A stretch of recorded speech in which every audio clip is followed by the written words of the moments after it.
Mas Bro, sebelum kita lanjut ke videonya, saya ngasih pemberitahuan bahwa grup STS buka lagi nih, grup STS diskusi dan rekomendasi yang sekarang sesi 16, yaitu di bulan Desember, aktif tanggal 1 sampai tanggal 31 Desember 2022.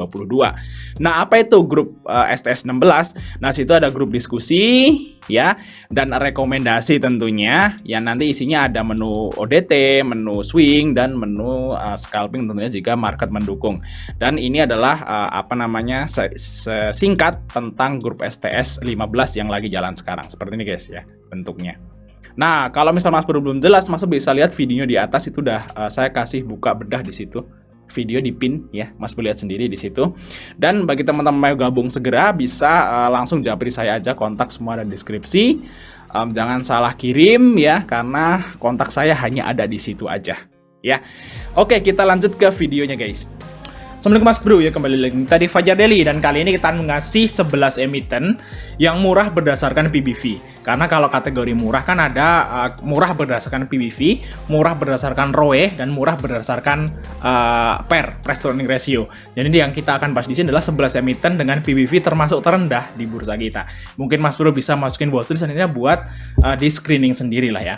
Nah, di sini yang mau saya tekankan adalah ke 11 emiten ini belum rilis laporan keuangan kuartal 3. Nah, saham dengan PBV rendah yang belum rilis laporan keuangan ketiga sampai saat ini ya, saat video ini ditayangkan ya. Jadi ini bisa jadi kesempatan buat teman-teman, karena kalau misalnya contoh yang pertama ini Soci guys. Soci adalah perusahaan kapal. Nah, mungkin teman-teman taunya perusahaan kapal ya. Dan di sini laporan keuangan kuartal 3 itu belum rilis. Nah, kalau dengan PBV yang 0,25 itu nanti kalau misalnya profitnya itu loncat, itu bakal naiknya tuh boost gitu ya. Contoh yang paling nyata adalah APLN. Kita lihat. Nah, saya cari contoh satu guys. Yang ini udah rilis. Nah, Mas Bro di sini chart dari APLN. APLN sempat drop guys. Dari harga 160 sempat balik lagi ke 113. Tapi saat dia rilis laporan keuangan kuartal 3, kita lihat ya. Mas Bro di sini APLN rilis laporan keuangan kuartal 3, profitnya tuh naik edan dari minus ke plus 2,3 triliun. Itu sahamnya langsung des. Kenapa? Karena PBV-nya masih murah. PBV APLN masih 0,28. Dia mau naik 2 kali lipat pun masih di bawah 0,5. Jadi masih sangat enteng sekali buat naik. Contohnya APLN ini. Sahamnya murah, PBV-nya, profitnya naik gila di kuartal terbarunya. Langsung sahamnya les dari harga 113 langsung sentuh 170 dalam waktu 2 minggu. Nah, ini contohnya APLN. Nah, ini kalau APLN mungkin wah udah telat ya APLN ya. Mas Bro bisa ngecek 11 emiten yang akan kita bahas nanti. Tentu aja yang pertama adalah Soci. Nah, ini APLN hanya contoh guys. Nah, pertama adalah Soci guys. Nah, Soci ini perusahaan apa? Kita harus tahu dulu ya. Mas Bro nanti bisa ngilai. Soci adalah perusahaan yang bergerak di bidang konsultasi manajemen, sedangkan anak perusahaannya bergerak dalam bidang pelayaran dan pembangunan kapal. Jadi teman-teman mungkin taunya Soci ini perusahaan perkapalan. Ternyata enggak, dia itu bidang jasa konsultasi manajemen. Artinya bisa dibilang dia itu perusahaan investasi lah, seperti itu, lebih ke situ ya. Nah, tapi ya oke lah, perkapalan. Nah, yang perlu dititik beratkan di sini adalah Soci ini mempunyai PBV yang masih 0,25. Dia naik 2 kali lipat pun masih 0,5, masih murah PBV murah berdasarkan PBV. Terus untuk profitnya, ini kita lihat kuartal 2 tahun lalu sama tahun ini naik, dan di sini belum rilis laporan keuangan kuartal 3. Dan saya yakin kalau Soci ini kuartal 3-nya bagus, ini bakal kayak APLN. Gitu ya. Kalau bagus. Kalau nggak bagus ya risk and reward-nya udah enak. Kita lihat ya Soci ya. Saat perusahaan itu udah murah ya, terus profitnya turun, ya udah. Turunnya juga udah nggak terlalu dalam lagi. Udah murah. Jadi kalau 11 emiten yang nanti saya kasih ini, kalau naik bisa tinggi, kalau turun nggak terlalu dalam. Lah seperti itu ya, karena udah valuasinya udah sangat murah. Jadi enak banget nih untuk Soci. Yang pertama masukin watchlist. bagi teman-teman yang suka tanda kutip gambling. Tapi Mas bisa lihat deh, apa namanya perusahaan Soci ini kira-kira bidang perkapalan itu di kuartal 3 tuh bagus nggak? Mas bisa cek-cek lah. Jadi sebenarnya nggak gambling juga. Bisa dilihat dari emiten-emiten yang lain. Oke, yang kedua adalah saham dari Panin, guys. Nah, Panin ini sempat drop. Nah, kemarin sudah di sini. Saya sempat cuan di Panin, lumayan gede cuan saya di Panin. Waktu itu sempat saya masukin ke YouTube kalau nggak salah si Panin ya.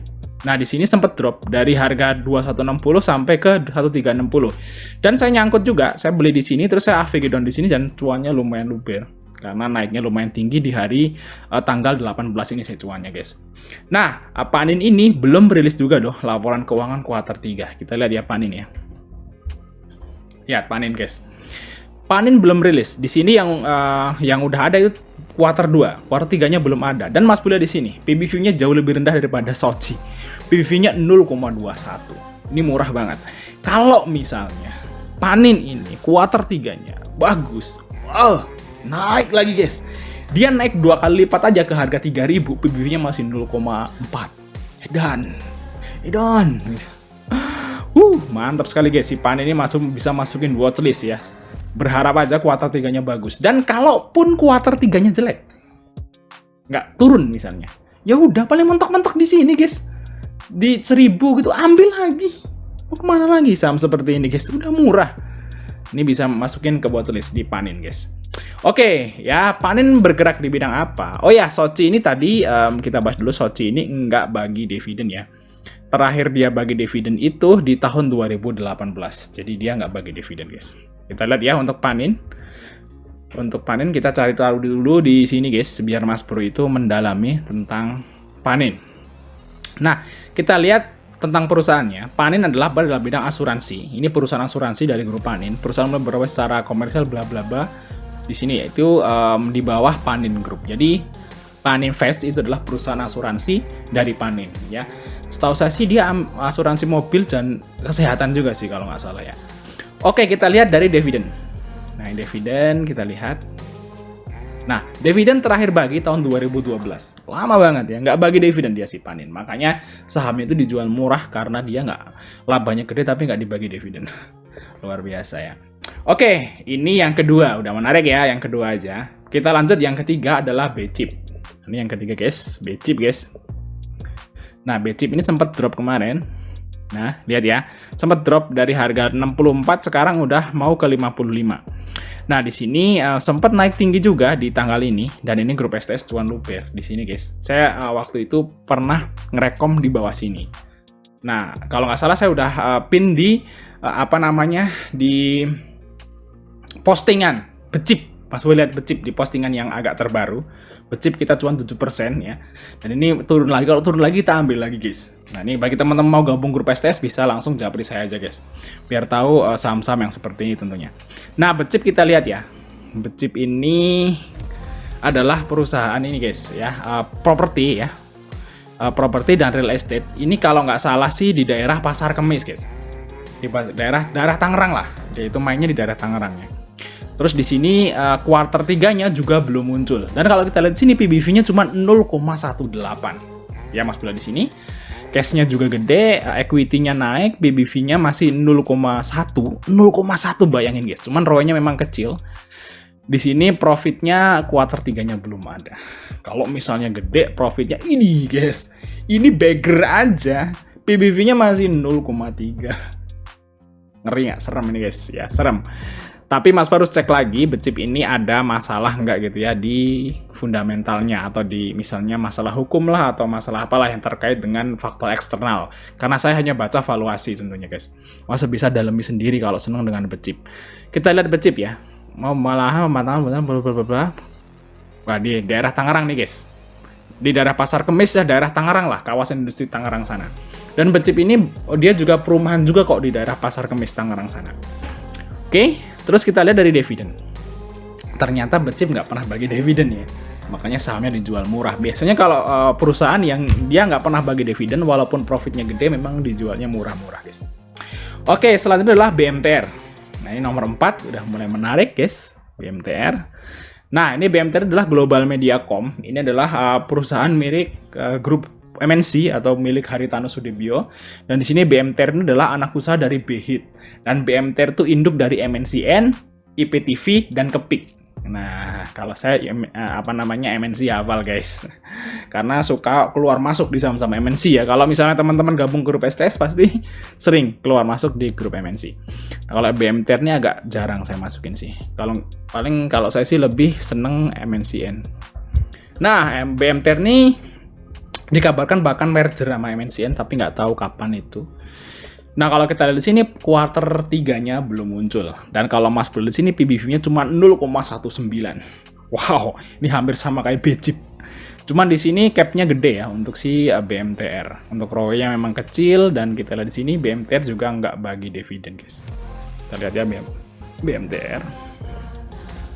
Nah, BMTR kita lihat di sini. Bentar, sekilas tentang perusahaannya. Ya, ada perusahaan dari sektor investasi induk beberapa anak perusahaan ya. Tadi udah saya jelasin di awal. Kita lihat dari dividen terakhir bagi dividen tahun 2017 dan sampai sekarang udah nggak bagi, guys. Tapi masih murah. Mas Bro lihat di sini. Kalau misalnya saya bilang tadi kuarter 3 BMTR ini muncul dan gede misalnya, nih bakal kayak gini chartnya, guys. Liatin. Nah, alangkah baiknya sih kita tetap saham-saham yang saya sebut ini, Mas Bro, diversifikasi masuk-masuk seperti itu ya, porsi-porsi kecil lah seperti itu, guys. Tapi nanti cek dulu ya, ini disclaimer on. Oke, yang selanjutnya adalah Behit. Nah, Behit ini adalah induk dari BMTR. Nah, ini langsung di bawah HT Investment ya, yang punya ada Haritano Sudibyo langsung. Nah, kita lihat di sini juga Behit udah disupport.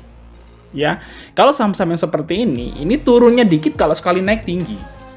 Kayak gini ya, udah di waktu di sini, guys. Nah, ini kan kalau turun paling ya ke harga 56, 55, mentoknya 54 gitu ya. Kalau naik bisa sampai ke 80 lebih. Nah, kan risk and reward-nya udah enak. Kita lihat Behit ya.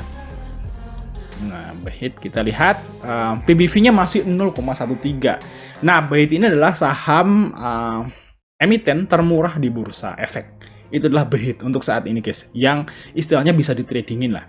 Saham yang bisa ditradingin termurah di bursa efek ya Behit untuk saat ini dengan harga 60-nya. Nah, kita lihat di sini ya untuk Behit menarik banget ya. Kita tinggal nunggu kuarter 3-nya. Kalau misalnya gede, les 80 gitu, guys. Enteng sekali kan. 80 tuh enteng banget nih. Kita lihat ya dari sekilas tentang perusahaannya. Nah, ini adalah perusahaan investasi milik Haritano. Terus kita lihat dari dividen, guys. Terakhir bagi tahun 2014 dan sampai sekarang nggak bagi. Apalagi kalau nanti pengumuman nih, grup MNC mau bagi dividen lagi. Sahamnya bisa dividen. Karena grup MNC itu sahamnya murah-murah berdasarkan PBV-nya, guys. Kalau mereka bagi dividen lagi, bisa-bisa naik ke harga tertingginya lagi. Behit ke 1.700, BMTR ke 3.000, gitu mungkin aja, guys. Oke, kita lihat ya. Yang selanjutnya adalah ITMA. Nah, ini yang ITMA nih. Mungkin ini jarang nih teman-teman tahu ya. Kalau tadi yang di atas kan pada tahu nih. Nah, ini adalah perusahaan investasi di bidang energi. Nah, sumber energi andalan, guys. Terutama ada batu bara, minyak kan seperti itu. Kita lihat ya di sini untuk ITMA. Nah, ITMA kita lihat PBV-nya masih 0,26. Nah, ini hampir setara Soci. Untuk kuarter 2-nya itu lumayan bagus ya, karena investasi dia di bidang-bidang energi itu pada bagus ya di kuarter 2. Nah, kita nggak tahu nih kuarter 3-nya gimana. Kalau dia kebanyakan di batu bara, kemungkinan ya naik juga profitnya. Dan kalau misalnya profit naik, ya harga sahamnya kemungkinan juga akan terbang.